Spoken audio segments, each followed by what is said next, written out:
exam. We want Online exam. We want Online exam. technical board. Hi hi Technical board. हाय हाय पूरी करो. हमारी मांगे पूरी करो. We want.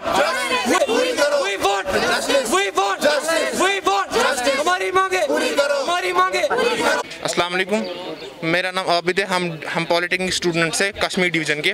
हमारी गवर्नमेंट से यही डिमांड है कि हमारा जो 6th सेमेस्टर का एग्जामिनेशन है वो हमें ऑनलाइन मोड पे कंडक्ट हो और जल्द से जल्द, क्योंकि हमें ऑलरेडी बहुत डिले हो चुका है। क्योंकि जो हमारा एग्जामिनेशन था वो जून में हमें स्टार्ट होता था, अभी तो सितंबर आने वाला है, मगर बोर्ड वालों ने कुछ हमें ना नोटिफिकेशन निकाली, ना हमें कुछ निकाला कि हमें पेपर पैटर्न क्या रहेगा, हमें ऑनलाइन एग्जाम कब से लेंगे।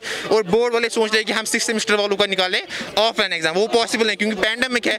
हम ये हज़ारों स्टूडेंट्स की लाइफ उसको कैसे रिस्क में डाल सकते हैं, ले सकते हैं हमारा ऑनलाइन एग्जाम।